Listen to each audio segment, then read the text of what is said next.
Hey everybody, this is Aaron Hassen. I'm a fractional CMO for startups and founders. I recently won the CXO Games on Hype Cycle, woo woo, and I'm here to pitch slap you. There we go. Whoop whoop is right. Um, you were booked by Hip Cycle. They wanted to celebrate you that much. They were that impressed by the CXO games win. But didn't you have kind of an unfair advantage? Haven't you been on the GTM games a few times before? I'm fortunate, yes. They just changed their format and they wanted to raise it up to a higher level. So now it's the CXO game. So you have to be a chief something, sales or marketing officer, and so I qualified. And yeah, I'd been on there four times, twice as a coach, this time as a competitor as they raised the level. At the end of the week, they bring in a venture capitalist that's got a real world problem, and they take the best people that they can find and bring them together and have them compete to solve the problem. I brought in what the VC thought was an innovative solution to a problem that he's having with one of his companies. And we talked about Web3 and how you can use tokens, browser based tokens, to actually verify and validate a user. And not only do that, but it provides a benefit to the marketing department, some other departments, that want to know, is this a loyal customer as well? So validates entry into their product and determines whether or not uh, this person is a loyal customer if they, come back and log in and take certain actions. So that was what they thought was an innovative solution that could help that business. So yeah, it was great. I took home the win. A lot of fun, as Perfect. you know. You've been on there many times.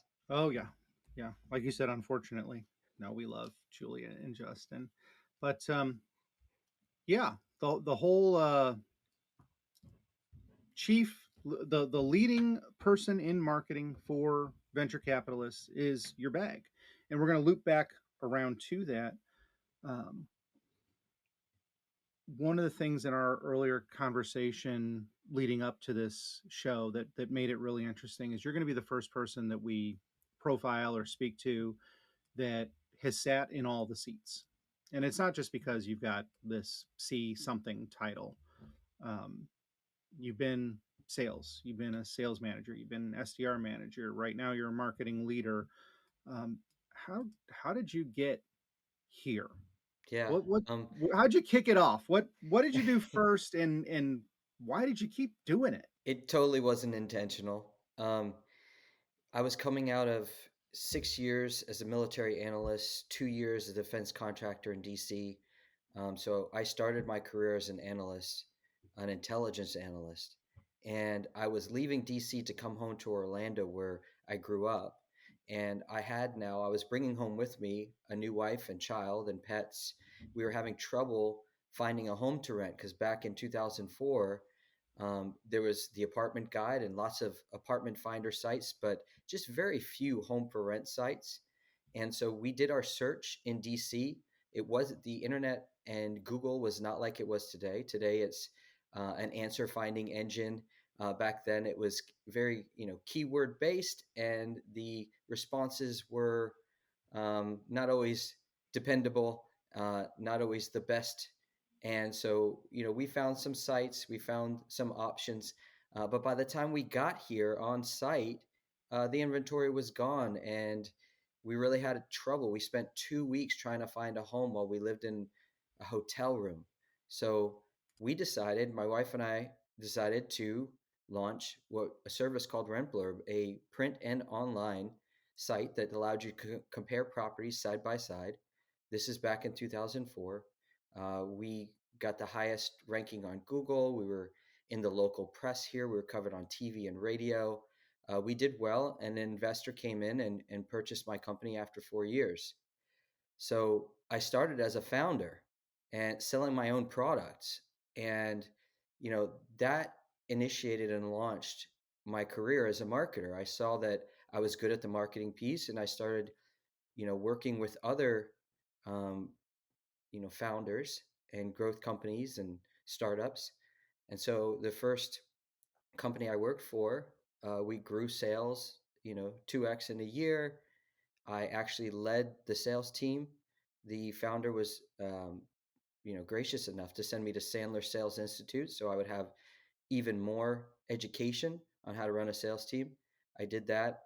We hired 4 salespeople. I ran marketing, and so that's how I started my career. I started, actually doing, and actually, from the perspective of a founder that had to then, sell his product, sell someone else's product, and also lead marketing. And so, marketing, my perspective on marketing is it's always been that it has to run in tandem with sales, that it's all about revenue and it's all about growth and getting to that next level.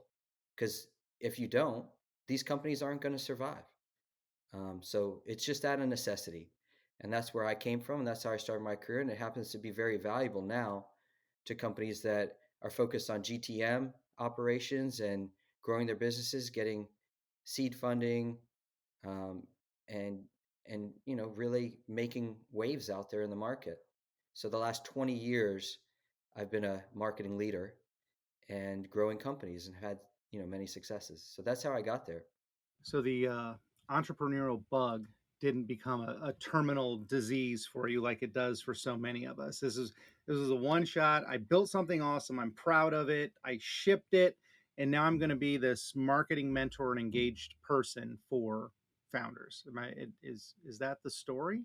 Well, kind of. I think the best marketing leaders are entrepreneurial in nature. They get the business. They have business acumen. They have strategy, understanding, but they're also extremely collaborative. So what I determined to do was to support founders like me, like I was, and that's where my passion lied. Now, since then, today I run AH Marketing. Like I said, that's a full service marketing strategy and execution agency for, founders that just don't have the time or expertise to do this well. So I come in and help them out. Um, so yeah, that entrepreneurial spirit is still there. It was always there in every position that I had, and I think it's essential piece of the puzzle, because entrepreneurship means being extremely resourceful. It means um, working really hard. It means not quitting. Um, it means thinking about revenue first. And we have to get to that next mile marker. We've got to get to that next round of funding. Um, it's understanding how to do more with less. So that has always stayed with me, and I think that has been part and parcel to my success.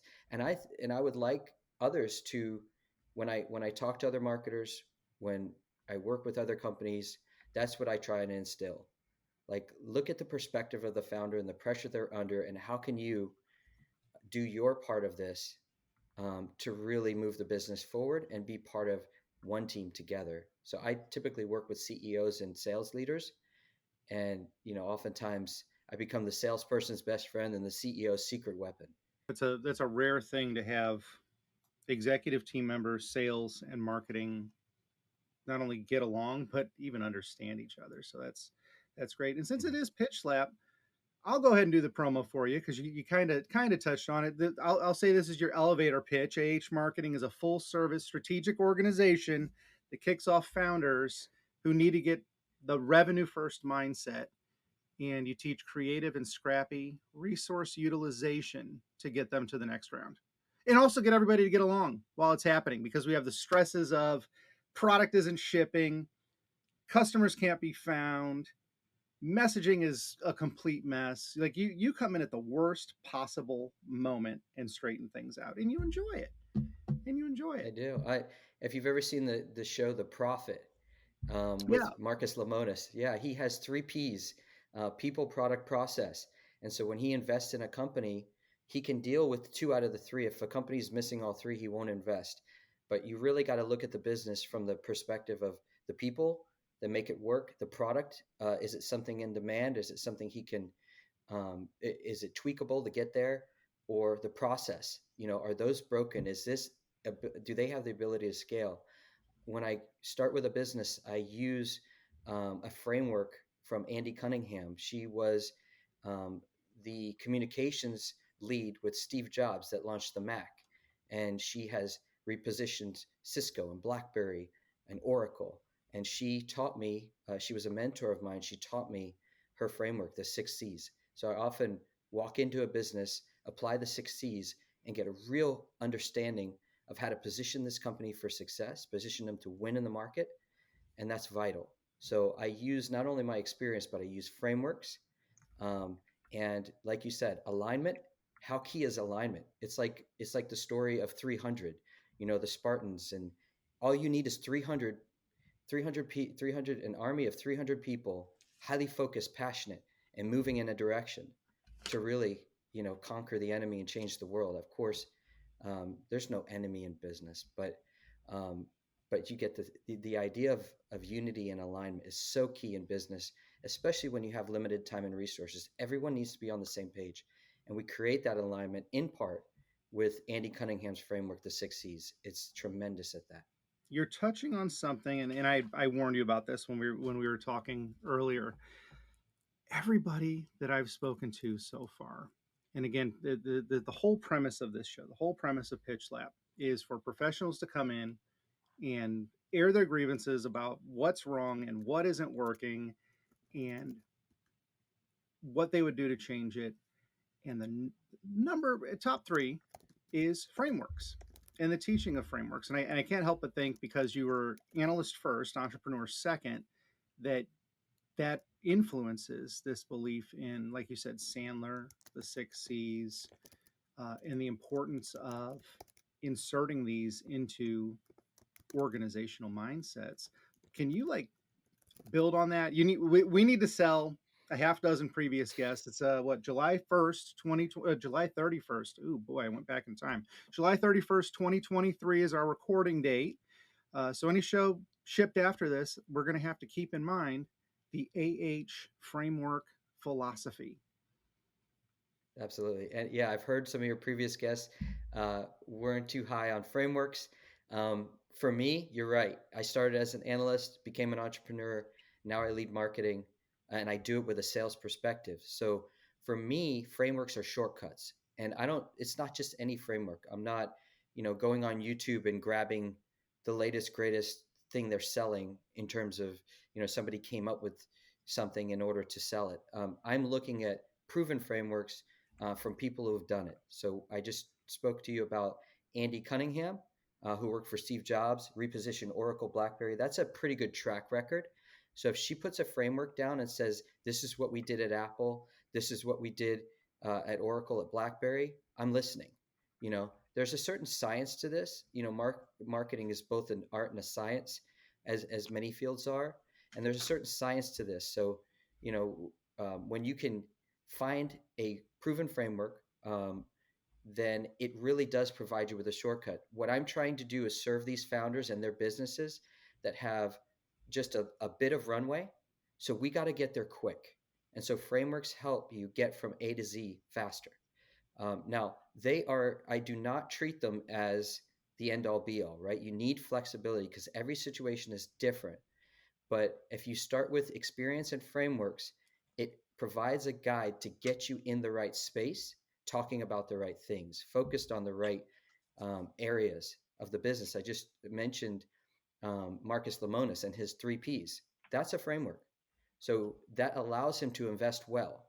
And so he gets a better result because of that. So that's my defense of frameworks. Yeah, I use a number of frameworks. For instance, I use StoryBrand when it comes to messaging. I just find it to be extremely efficient, and efficiency is key in my business. So if we figure out how to position a company, we know who the customer is, what the community is around the customer, who the competition is, what the context of the market is. These are part of the 6 C's. Then we need to message this in a way that is extremely attractive to the folks that are having the issue that we're trying to solve. So I use StoryBrand. I use Jobs to be Done, particularly with product marketing. That's an exceptional framework. But yeah, I'm a big believer, a big advocate of frameworks. I do appreciate, though, that it seems you have a disdain for these flavor of the month frameworks. You said you don't hop on YouTube and listen to anything, and you mentioned ones that are established by people that do it. You mentioned Story Brand, and I had to go grab the book Building a Story Brand by Donald Miller. It's another one of my wonderful uh, devices to keep dust off my mantle. I don't think the spine's been cracked on this one yet, and I'm sad about that. But you've convinced me that that's the next one to pick up and read. Um, do you say you have this? Can I use the word disdain for the flavor of the month? Not disdain. I'm a marketer, so I know what marketing looks like, Mm-hmm. and I know the difference between being marketed to and selling a product versus something that has long-standing effect and will stand the test of time. So, in marketing, we look at Al Ries and his book on positioning as seminal to our work. So, those are the types of things that those were not produced um, simply to make money, simply to sell a course. And those are the things that I'm addressing.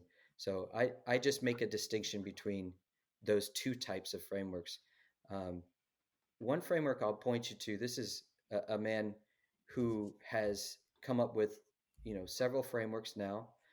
He's the pioneer of account-based marketing. His name is Sangram Vajre. Um, he's a friend of mine, and I've interviewed him on my show, as well as Andy Cunningham and some of these others. And he just put together what is called a GTM framework, MOVE, and it's to move people from problem market fit to platform market, or sorry, to product market fit to platform market fit. Right. So as a business, he said the stages are, and he was the founder of Terminus, uh, which did very well, and a pioneer of ABM. He knows what he's talking about. So when he says, "Here's the framework. I want to give you a prism by which to look at a startup," and then he goes out and proves it. He starts up a new company called GTM Partners, and in the first year they made $3 million, and they have exceptional momentum.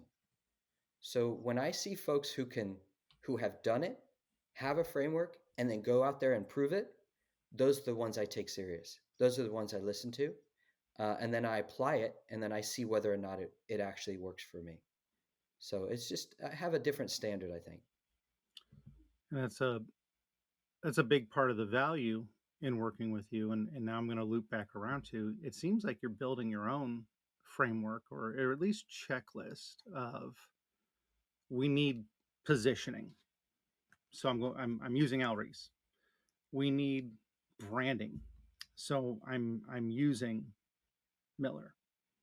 I want to do jobs to be done. So I'm using Clement. Like, are there pieces that does it make more sense to start with something that exists and modify it to make it your own? Are there pieces of all these that you're like, nah, that's filler paper. They needed to get an extra 20 pages in there so they could justify a $30 book instead of a $15 book? Or is it something where you're like, no, this is proven. This is my method. This is the run through. Where I come in is showing how they all work together as opposed to my new flavor of them. Like, as someone that does similar consulting to what you do, not on the scale that you do it, I can often lean into people and say, here's the smarter, this is why we're doing it this way, not necessarily the framework itself, but distilling the framework so they get it. Like, what are you doing that not only gets everybody to get along, but that also can deploy? I wrote it down. I think you've got 8 frameworks that you've already mentioned that are part of your process at inauguration. Like, what are we doing here? How do you do it? Yeah, it depends on the problem I walk into. I don't use every framework. I solve the problem. Typically, you walk into a company, you mentioned this earlier, and either they just fell off the cliff and pipelines dried up, they've got 6 months to live, and now they need demand gen. And I jump in short order, within about 4 months, can refill that pipeline. How do you do that? You do that with frameworks, you do that with experience, you do that with know how, and you need shortcuts. In other cases, you have a visionary leader that gets it, that understands marketing and the value, knows when to bring us in. Um, their organization is healthy but needs to grow, and then the timeline's different, and we can do some different things. We can set a foundation in the business. Maybe he has a marketing department existing, one or two people, and we can support them, get them going in the right direction. Or he or she doesn't have a marketing department, and really wants to outsource to somebody who has a proven track record, and we can do that too. And so you utilize these based on the market they're in and the challenge they're having. um, and what you're trying to do is solve the marketing problem, solve the sales problem, solve the revenue problem. So it's not personal to me. It's more about the livelihood of that founder and of the business and of everybody working within it. In terms of the what I think is, the critical thinking aspect of this, when you look at frameworks, for instance, you mentioned Donald Miller. Donald Miller was a fiction and nonfiction author prior to writing that book. So I read his book Blue Like Jazz, very famous, popular book. He sold a lot of them. Um, it had nothing to do with marketing. He went to school for communication and journalism. He was a writer and author. So when he came across with StoryBrand, which is um, a way to tell stories. And he used, I think it's the 13 different types of stories that exist. They use it in theater, in the movie business, in terms of, Star Wars had a certain arc. And those have been around, honestly, since the Greeks, the time of the Greeks, right? So these are stories that resonate with humans. I said, you know what? He probably knows something about that. He tells stories. He's a published author. And so when he wrote it, I read it and I said, can this help me in marketing? Does he know something about stories that maybe I haven't considered? And the truth is, you've seen since this story brand methodology has helped companies across the globe. This has been a huge success. Now he's come out with subsequent books about how to market your small business. I don't read those. I think what he is qualified to teach me about is storytelling. That's his background. That's where he comes from. I'm sure there's some tidbits in these marketing books that are good for some small businesses, but I don't necessarily need those. I probably got more marketing experience than he does, right? So I don't need to do that. So what I'm saying here is it's similar to me as when you see a news article, right? That's based on a scientific research. A lot of us don't go back to the actual research to determine for ourselves what the findings were. We just read the headline in whatever biased news source that we're reading, right? So it's the difference in that. So you can just take the headline and go with the masses, or you can actually read the research and apply it. And I think that's how I do this with frameworks. And I think that's the essential piece, and that's the difference between choosing something off the next book off the hot book off the shelf, or the next YouTube video that wants to sell a course, versus people like Andy Cunningham, people like Sangram Bajre, people like Mark Schaefer, Cumulative Advantage, who told you how ideas spread. How does something go viral? Well, he looked at the science in Cumulative Advantage. So if you want to understand how to find your seam and create a sonic boom and do what all these people are doing, there's some science around that now. And I think it's helpful definitely for marketers to understand on behalf of their businesses. I'm kind of happy you touched on that because now we're in another theme of Evan Patterson had brought this up 2 weeks ago of marketers just seem to always say yes. What you ask them to do, what you're telling them, whatever it may be, that flavor of the month, the marketing haute couture, and I appreciate that you're calling that out and adding to it that that's not the right way to do it. Um, Losing my Yeah. train of thought here. One of the things that I so yeah. go ahead. I don't believe marketing as support function. So that's the Okay. difference. Wow. All right. Hot topic. Let's go into that. Marketing's not a support function. Teach marketers how to It's defend absolutely not. themselves. It's a strategic function. Back in the day, so in Steve Jobs' day, right, marketing was the tip of the spear. We build great products and we market them. There are two functions of a business, and I forget who said that, right?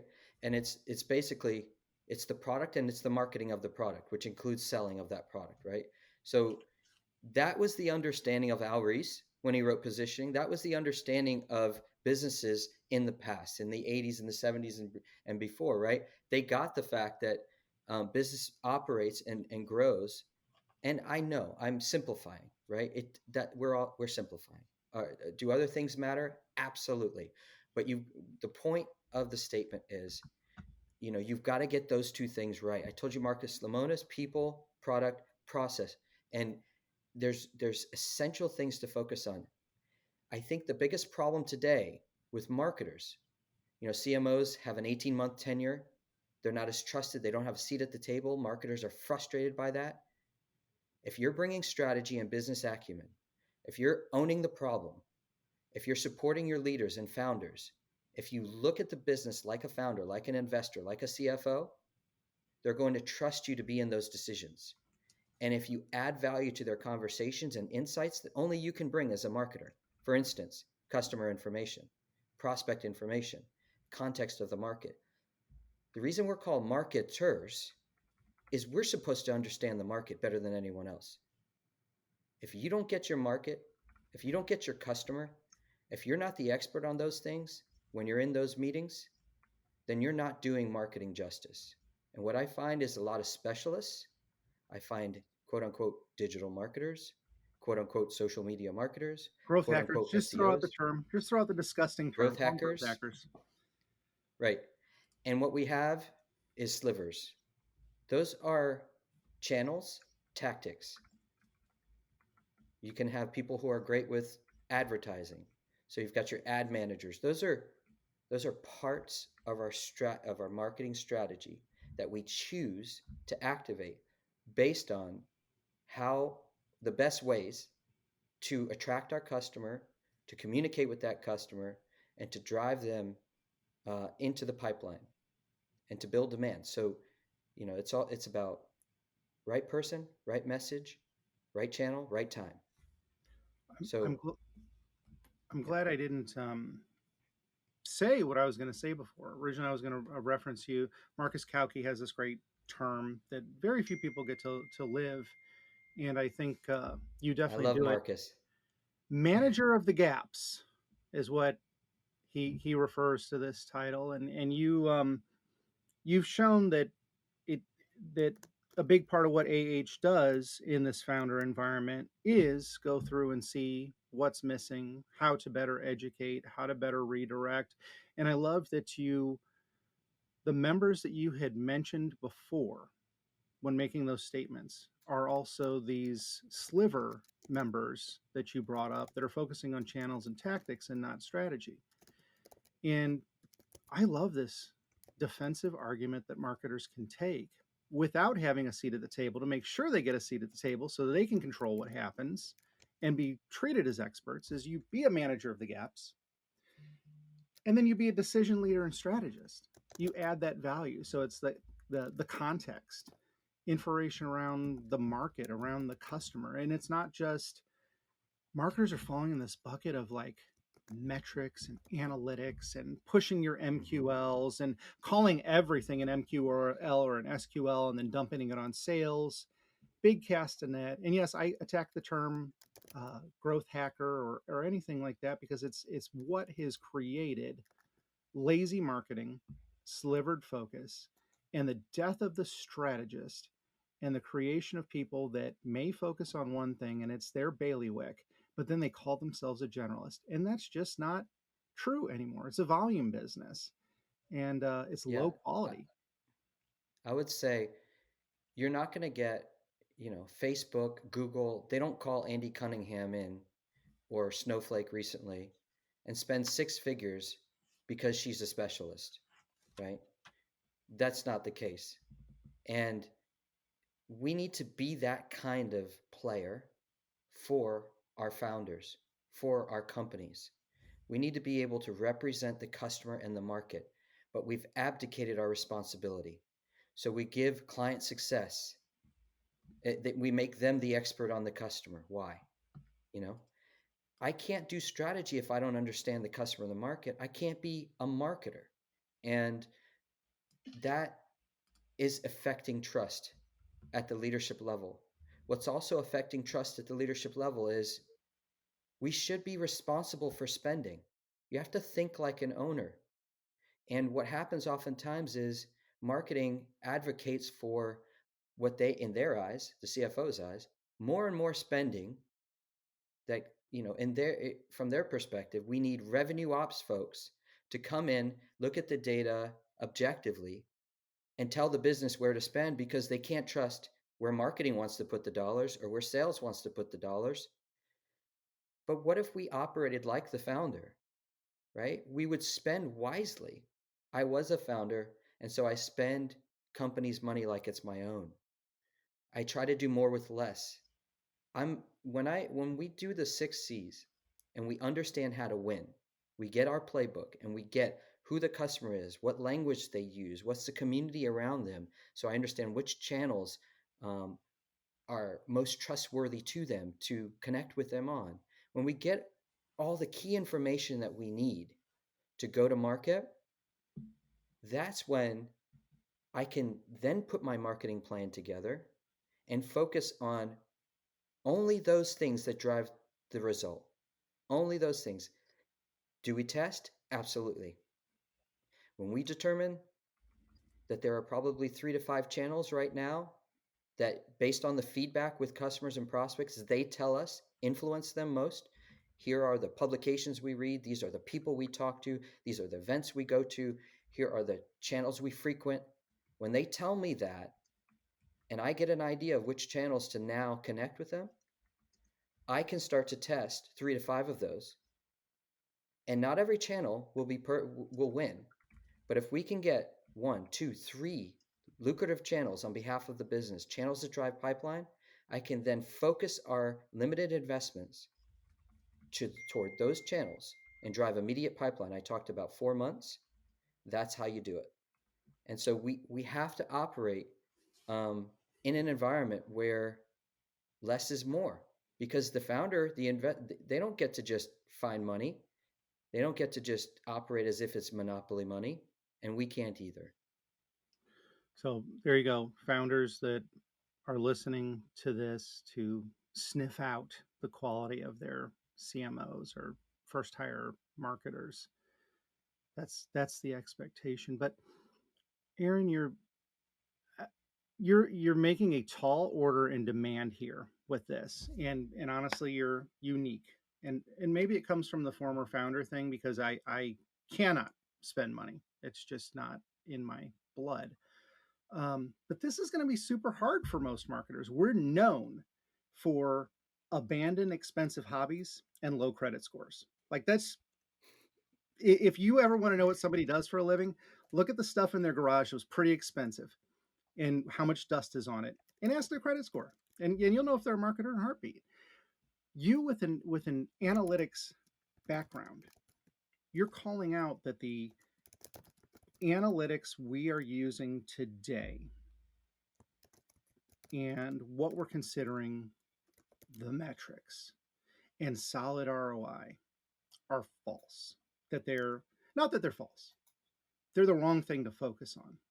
And you're leaning into, would you call this like traditional analytics and metrics? Would you call this the root, like things that everybody is focused on up until we got into this digital growth hacker environment? Like, what are those specific things? What are give me a top 3 marketing results that should be on every marketing team's board instead of this sunk cost fallacy. What should a marketer, if you're going in for a job interview and you want to impress a CEO, what are the 3 things that they should bring up as their metrics?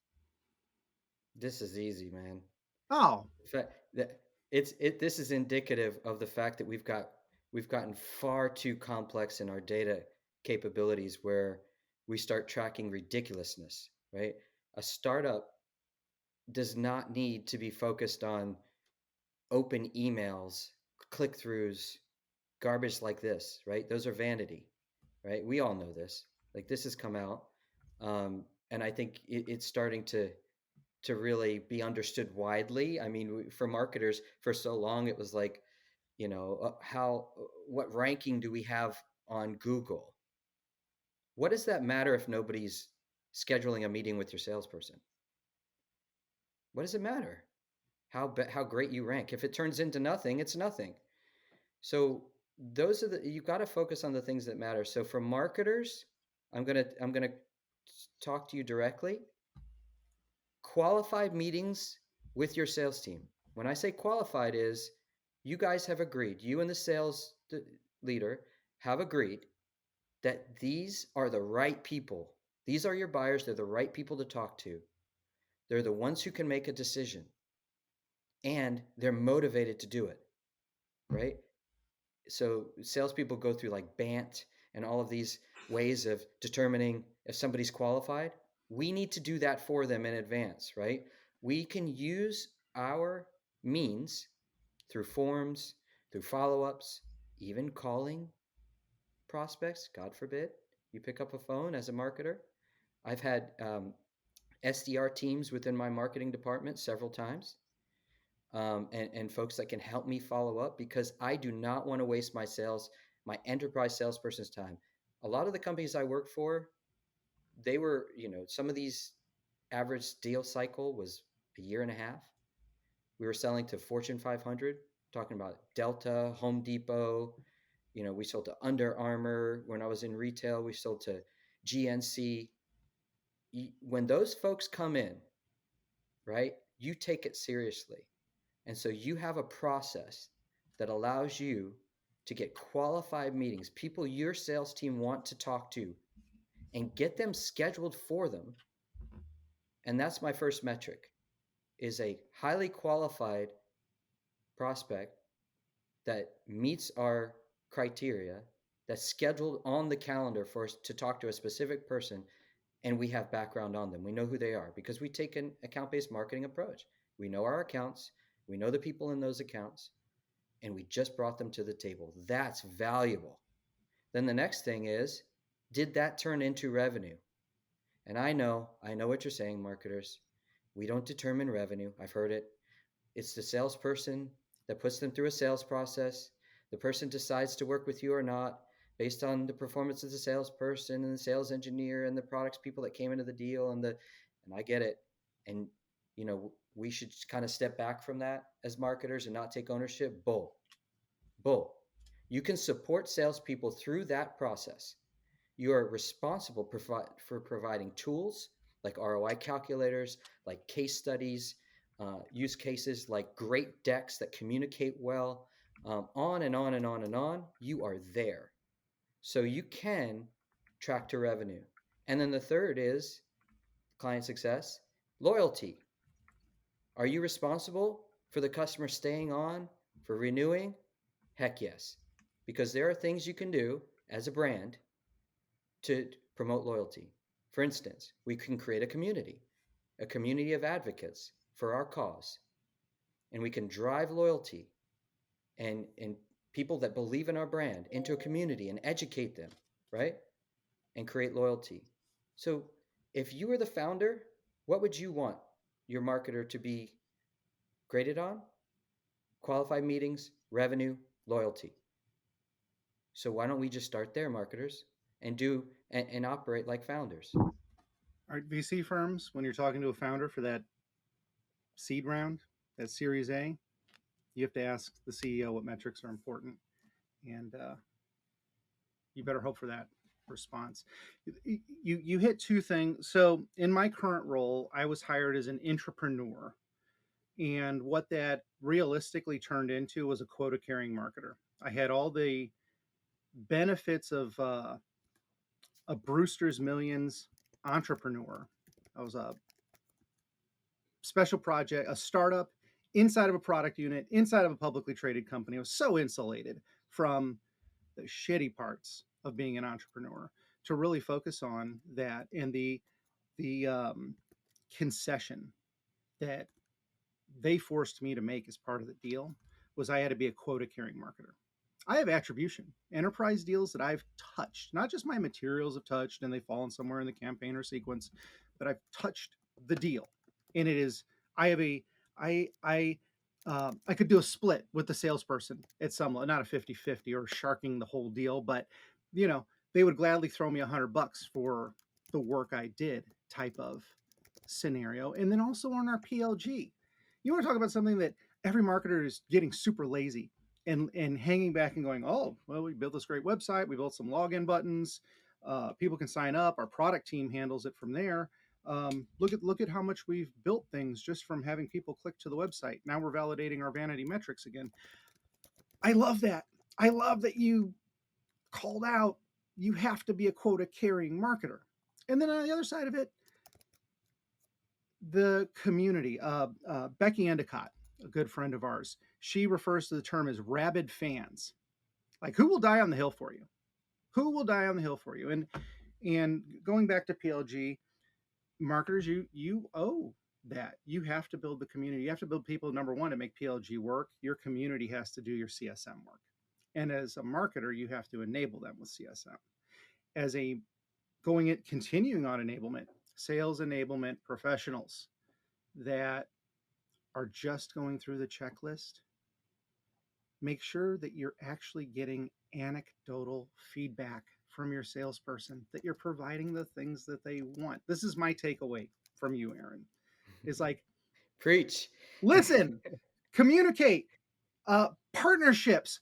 Oh my goodness, this is how gets C-suite, sales leadership, and marketing to get along and do things for each other. Okay, boom, there's the pitch. There's the pitch. Well, We get the lanes built for people and we build the relationships so that everybody can thrive. Is that the method? I'll simplify again for you here. I'm a marketer, right? You want to know how to get your CEO to love you? Um, take your existing product and figure out a way to bring it to new markets and deliver new revenue streams. So I just did that. We're like I said, a fractional CMO with a full service marketing agency, and I have customers. And one customer, I looked at their product and I said, and they're doing crazy business. Their customers are Hilton, Hyatt, Marriott across the US, big brands. And I looked at their product and they had an idea. They said, okay, we can deliver sponsored ads across all these placements in the US. That's an advertising opportunity for agencies and what I did was I went out and I'm in a few communities with other marketers and other professionals and founders, and there was a local company um, that did street level advertising, and they had a bunch of locations where they could hit people on the street with a message. And so we said, okay, my customer, this company I help market, also has those. How can we partner together to create this network, this ad network that could be valuable to certain brands? And we thought through that. And I went and started this relationship with the person I met in the community.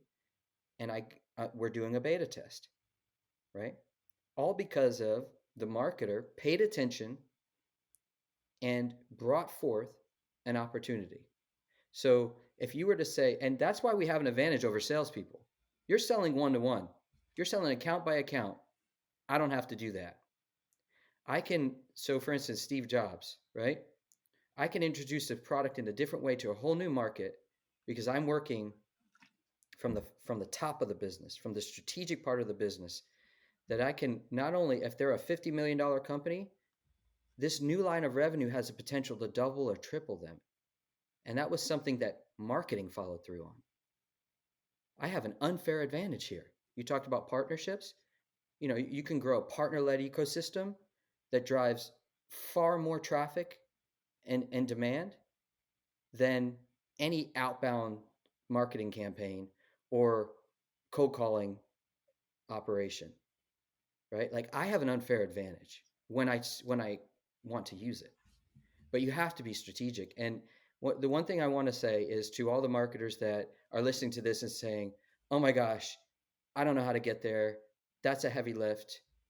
I'll never be able to get that business acumen. I don't have ownership experience. I may not understand it all. It's okay. Here's what I would suggest. We talked about frameworks, how they're shortcuts. I told you I learned directly from Andy Cunningham, Sangram Vajre, Mark Schaefer. I'm in Mark Schaefer's community. It's called Rise. You can do this too. You can learn from great mentors. The problem with today's marketers is they haven't had great mentors. And if you can get a great mentor, I'm willing to be somebody's mentor. If you trust and believe in what we're saying here, if you take a look at me, follow me on LinkedIn, you can find great mentors. All of these people have a heart to teach. I have a heart to teach, and they can teach you what they know and how they do what they do and how they've achieved the successes they've achieved. And then you can do it for yourself, and you could be more valuable to your founders. And guess what? You'll see your pay go up. Guess what? You're going to feed your family way better than you ever did before. Your career is going to take off, and you're not going to get caught up in the blame game. Whose lead was it? Sales, marketing? Um, you know, should we relegate marketing under sales? Are they simply sales enablement, sales support? We're not a supportive function when done correctly. Listen, strategize. Everyone is your customer, but you're the boss. And there you go. Okay. I want to migrate to a little bit of personally getting to know you in a professional sense. Um, I arrived late. I don't want to keep you terribly late, so we're going to lightning round this. I'm going to throw a few of them out there. You throw out we. Is that a royal we, or is an agency? Like, who are you hunting for, client wise? Yeah, we look for B2B founders. My background is technology startups, as I've mentioned. So we've had tremendous success there. But most companies are technology companies today. So, I've operated, I've got experience in retail, hospitality, healthcare, just automotive, real estate, as I mentioned, where I started in my business. So we have a vast amount of experience. My wife is a 16-year marketer. She worked in hospitality. We're out of Orlando, so you can understand why hospitality tends to be a focus here. But we use the tried and true frameworks where we can help companies across the spectrum because we know how to solve marketing problems. We know how to think about revenue. And when you do that and you use proven frameworks, you can apply those across industries and be very successful. And we've proven that. So we offer these companies, these founders that need to grow. Either they're seeing their pipelines dry up and they need a demand gen engine, or they're looking ahead and saying, we've just gotten some investment. We want to do this right. Let's bring in a team that knows what they're doing and can help us scale. Either one of those scenarios, we can be there for you, strategy and execution. So you won't have to go anywhere else.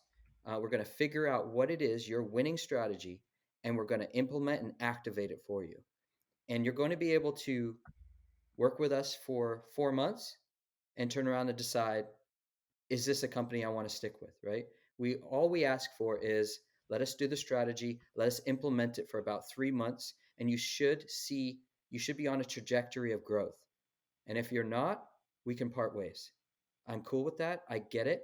You don't have a lot of time and money to mess around. And if we're not your provider, which rarely happens, but if we're not the right fit, then go ahead and move on. And we wish you well. And I'll connect you with, if I have to, I'll connect you with someone that can take you from there. The But we honorable want thing you to to do. succeed. The honorable thing Yeah. to do. I love that trimester method. Don't give up in 30 days. Because so many people quit on marketing early. Are you taking clients or are you taking applications to be a client? Yeah, it's definitely applications. Okay. I've got to make sure that, just like every founder, I have to make sure that we're working with the right companies for our own growth, and utilizing our resources and focusing them where they should be focused. So yeah, I would, we're going to go through a process where I ask you questions, you ask me questions, we get to know each other, and we see if we're the right fit. And if not, like I said, I have a community of marketers. around me and folks that I know that I can point you to. Very good people that do things well, and we'll get you set up either way. Perfect, perfect. I'm going to drop contact information in the show notes because it always we always end up publishing and then it's like, oh, I changed my phone number or my URL changed, and you're going to tell me right now, oh, we've never changed it and we're never going to. You're still a marketer. Um, so into the lightning round, I'm going to give you 3 questions. Try and hit 1, 2, or 3. First big win or favorite client. Have you ever been blindsided, and how do you avoid being blindsided as an entrepreneur or marketer? And then the one that I always try to get people to do, what was your best mistake and why? So, Good again, questions. first big win or favorite customer. Have you ever been blindsided?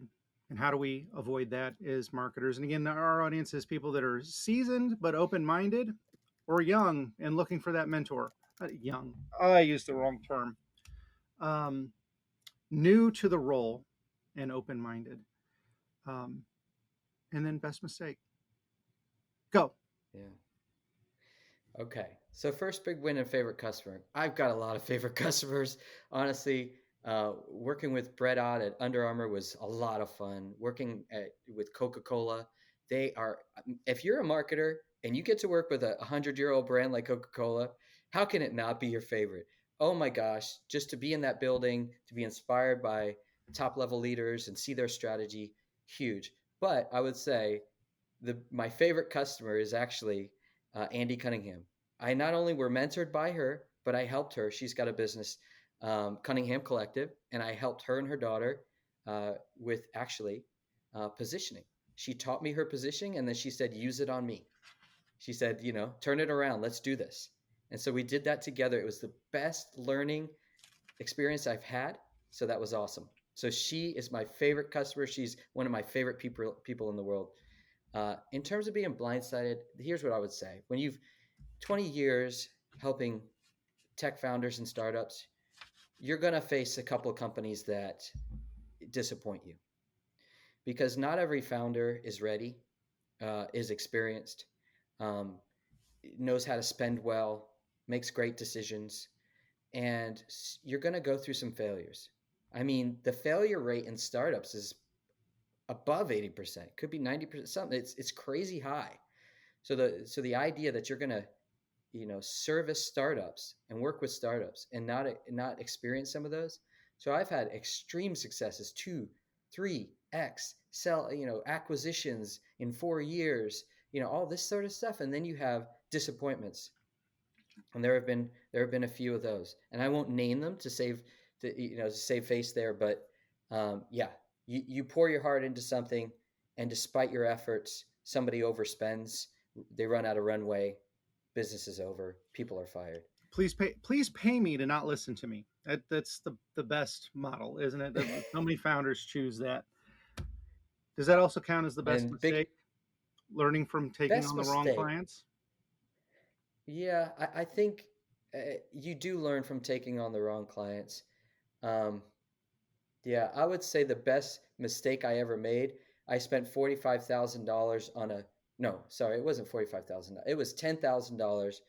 Uh, I won't overstate it. It was $10,000 on a billboard on I-4 here in Orlando for that business that I talked to you about. My first ever business.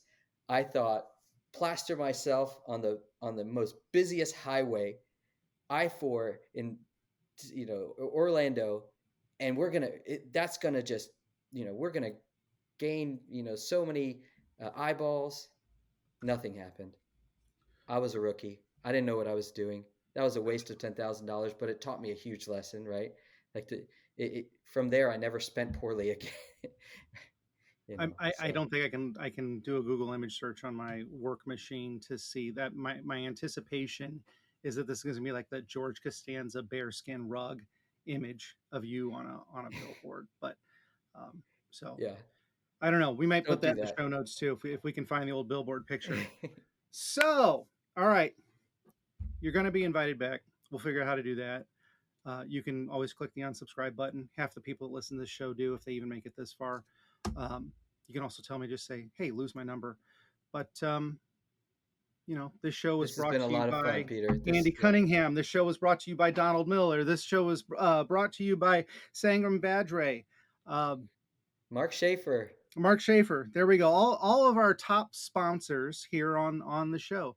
And if anybody listening happens to be one of them or um, knows them and they'd like to come on and tell us how awesome Aaron is and how engagements with marketing and their frameworks go, it's the counterpoint we're needing in the conversation right now. So, anything else you want to throw out there? It is Pitchslap, so this is your connect and pitch moment with the audience. No, the most human company wins. That's what Mark Schaefer says. Join a community, get out there, learn, grow, and be human out in the market. Be smart, communicate with authenticity. We didn't get too much into that, but that's essential today. Be who you are at every touch point. You've gotten to know me a little bit today, and if you like what you're hearing, I'd be honored if you would go on LinkedIn and follow me and subscribe to my newsletter there. You can always come to my website, aaronhassen.com, my name, aaronhassen.com, or find me on LinkedIn, subscribe to that newsletter. It's weekly and I'm dependable. You're going to hear my thoughts every single week, Monday at 9 a.m. So if you're interested in that, then follow up that way. All right. The not moving goalpost. Again, look at this, a marketer that's breaking trends. All right. Aaron, thanks for coming on board. Thanks for hanging out. Thanks for doing your pitch. And I hope everybody here learned something. And again, reach out to him. He's an open dude. You've got a podcast. We'll put that in the show notes as well. Yep. And thanks again.